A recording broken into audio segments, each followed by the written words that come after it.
Okay, so earning your literacy endorsement will certify you kindergarten through 12th grade. And so Elise's video showed us a little bit younger students, a younger inventory. This is my son, Finn. Hi. And Finn, how old are you? 14. 14, what grade? 7.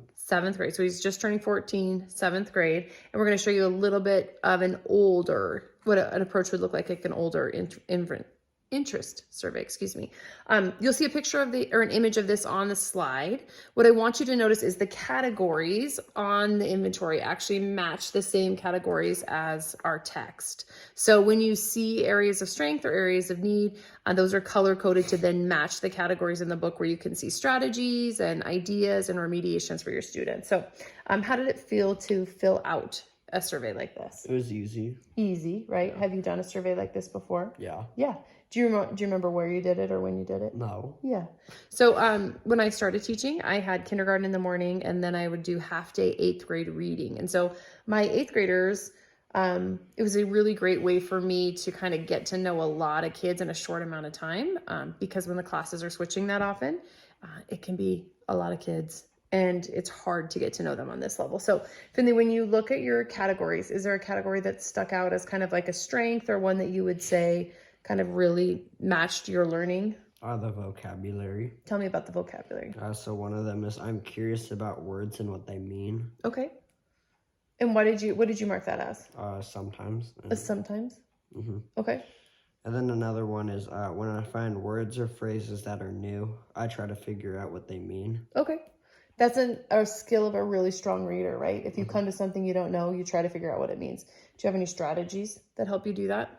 Context clues. Context clues, yeah. So for a student who didn't try to figure out what words meant, that would be something we could work on, right? Context clues, we could work on morphology, like understanding kind of what the parts of the word help us mean, or how the parts of the word, help us develop meaning.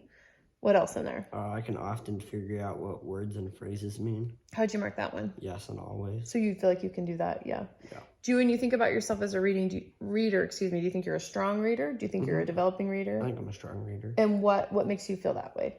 I'm good at it. You're good at it? What tells you you're good at it? I'm in honors reading. Yeah, honors classes for sure. Really high scores on standardized testing. Has reading always been pretty easy for you? Yeah. Yeah. Finley was an early reader. He started reading at probably about 4. He was able to read full books, and really naturally connected to language at a very, very early age. So what are some other strengths you had in there? Probably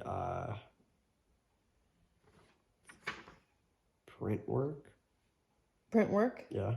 Give me a category. Oh, you're reading the category of print work. Oh, yeah. I know most or all the words in my book. I know most or all the words, yeah. So even in 7th grade honors, do you encounter words that you don't know very often? Yeah. Okay, cool. That also probably means you're reading across a lot of genres, right? Like lots of different kinds of books, which they do make you do in that class, yeah.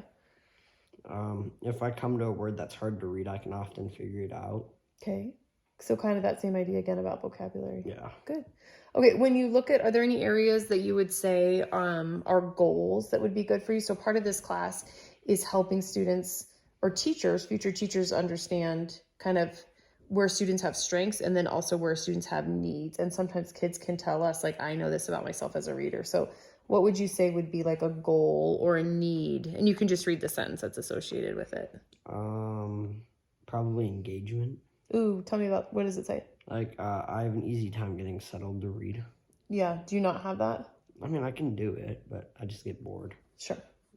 Is that at home or at school or both? Probably at home. Okay.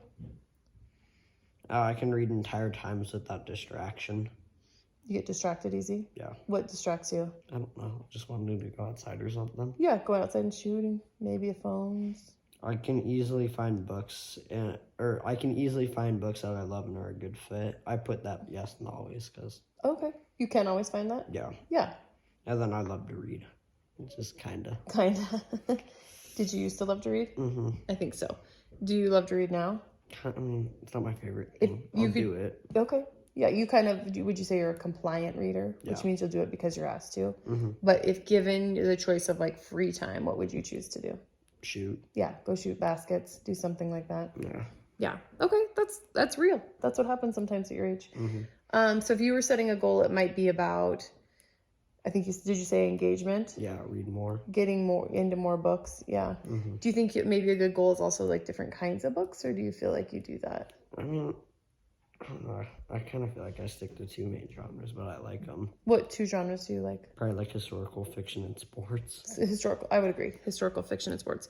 Someone like Finley too may also resonate with different kinds of reading, like magazines or audiobooks or podcasts, things like that can give him information, but don't necessarily always have to be a book, right? Because you could put a podcast in and listen to it while you're shooting baskets. Yeah. And then cover some new stories. So, okay, cool.